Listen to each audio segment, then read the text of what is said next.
Buenos dias, damas y caballeros, from the nature tripping scenes of rural Zamboanga City to the nature tripping scenes of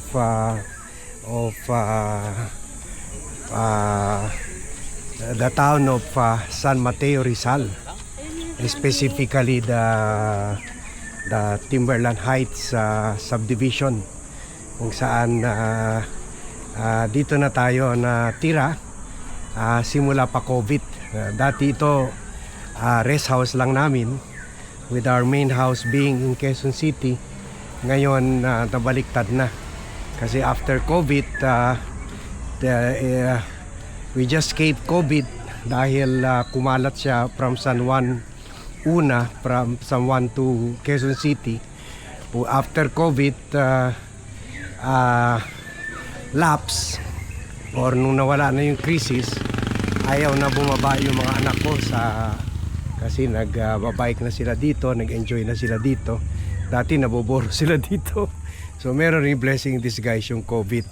Kaya dito na tayo, pinaparenta na lang natin yung building natin sa ilang floors sa building natin sa Quezon City.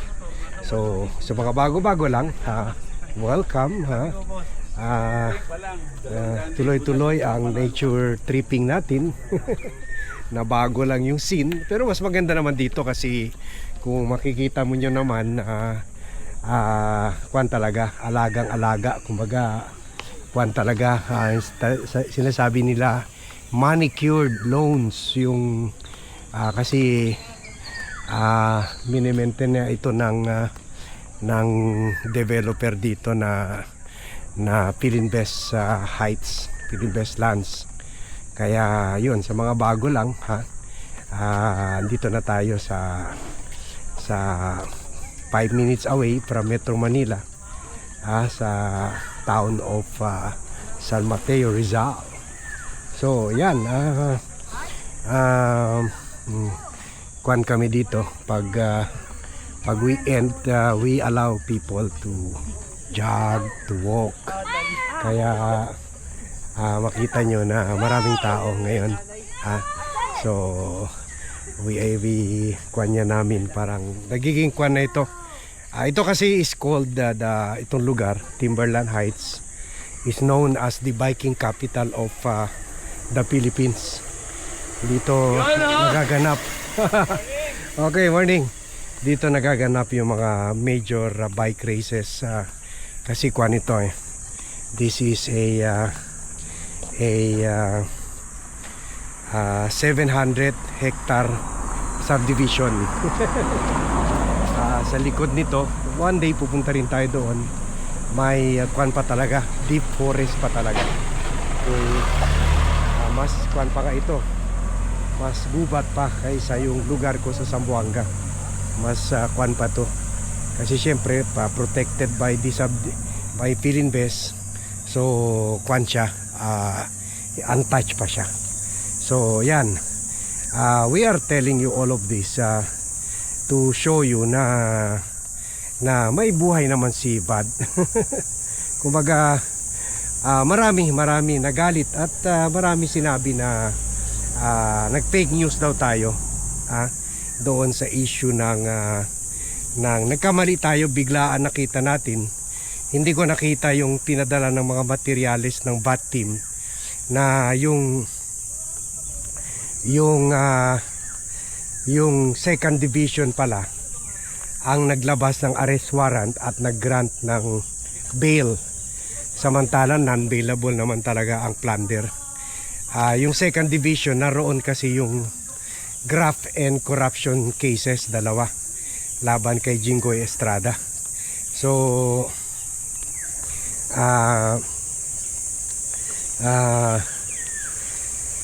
kaya nung nakita ko, iniisip ko kaagad yung 5th Division, running in between meetings pa ako yun. Kasi nga, pauwi na nga tayo dito sa Metro Manila, or malapit sa Metro Manila, ang lugar ko. Pauwi na nga tayo dito, kaya medyo dala na ng excite tayo, na bigla tayo, at kakulangan sa oras na para basahin fully yung mga materials pinapadala, yung mga video pinapadala ng VAT team. So kaya nagkamali tayo. Sorry for that. Again, my apologies. Sorry for that. I can't say sorry enough. Pero unfair rin naman yung mga sinasabi na ganyan daw talaga tayo, ha? Kuwan daw talaga, mahilig daw talaga mag fake news si VAT. I would in this vlog, I would just like to make a distinction na iba yun, yung you are being you deliberately lie, ha? Or you are paid to lie. Iba yun, ha? Kaya nga parati pinapakita ko sa inyo yung mga video, parati pinapakita ko yung mga news articles, kasi we have no such intention. Kaso lang from time to time nagkakamali tayo. From time to time hindi natin bigla tinitingnan, binabasa yung mga pinapadala sa atin ng VAT team. At siguro dadala rin tayo, nagalit ako. Buti nga sa inyo, sa mga comments na klinaro nyo na hindi VAT, hindi yung 5th Division ang naglabas ng arrest warrant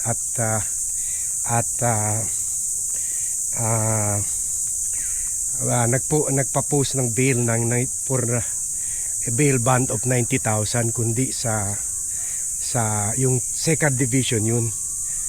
Buti na lang, at least na kuwan tayo, na nakita natin nagkamali pala tayo.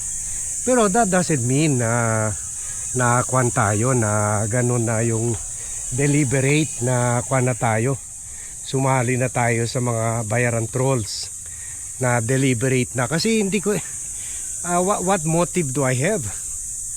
At alam nyo, marami mga social media sites na namamatay lang, or nilalayasan ng mga miyembro dahil nga nagpe-fake news. So tayo, tulad nga sinabi natin sa previous vlog, pasensya na, because I'm not a professional vlogger. I'm a businessman na trying hard to be a vlogger. Kumbaga, priority ko pa rin ay negosyo ko. Priority ko pa rin pamilya ko. Priority ko pa rin health ko. Tulad ngayon, naglalakad tayo kaysa nagba-vlog, nagdi-discuss ng issue sa loob ng mini vlogging studio ko. So, yan ang priority natin. Kumbaga, that's why I was telling you about my place, to show you na may buhay si VAT. Ganun rin naman mga ibang vlogger. Kaya tao lang tayo. Tao lang tayo, kasi medyo na concern lang ako na nakikita ko na meron pa rin mga comments hanggang ngayon. VAT, muntik na kami na heart attack dahil sa'yo.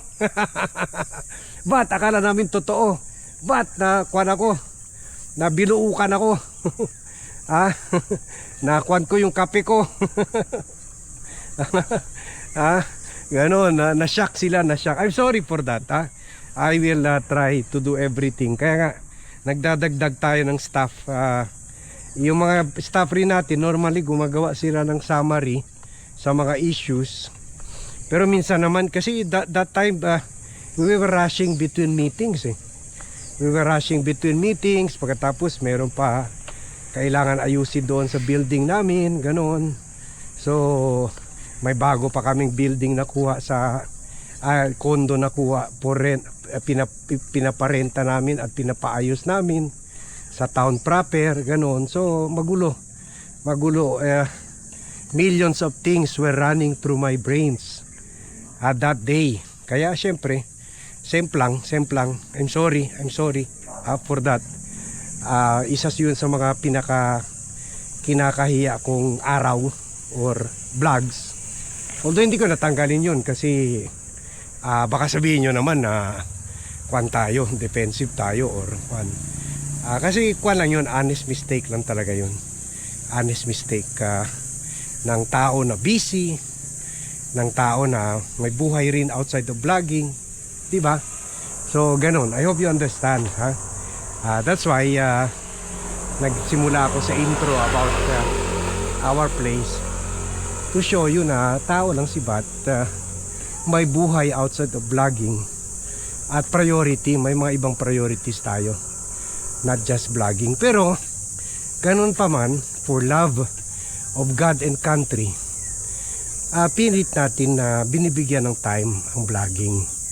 Kaya kung may kamali, pasensya na, okay?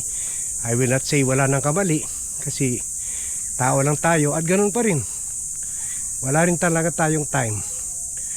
We are doing many things at once a day, in a single day. O tingnan nyo ito. Naglalakad tayo. Tayo lang ata ang vlogger na naglalakad habang nagbablog. Meron pa ba kayo nakita? So this is also done dahil busy talaga tayo. Nasasayang lang ako na yung meron tayo 1 hour and a half of walking na wala akong gagawin kundi usually nag-earphone ako kung wala akong kasama. Wala, may kasama, may kausap ako.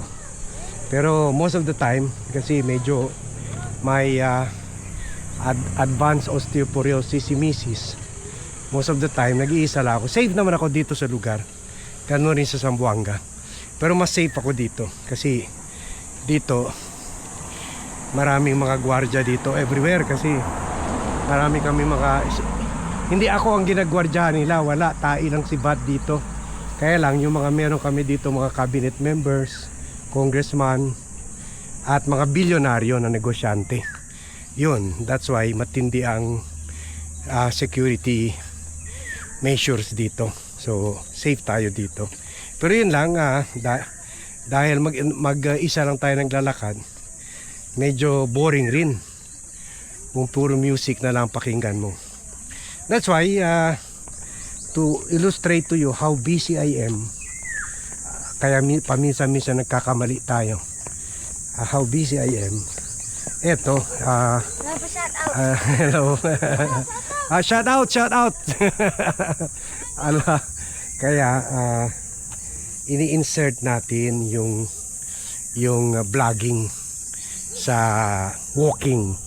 Ang tawag natin dito ay walk the talk portion ng Bat channel. Okay? So yan, okay? So I hope that clears the issue. Hindi fake news manufacturer si Bat, kung hindi tao lang tayo na nagkakamali, tao lang na busy na kahit sa walking ini-insert yung vlogging. Okay, so thank you very much everyone for watching. Sa mga bago lang, welcome to my subdivision.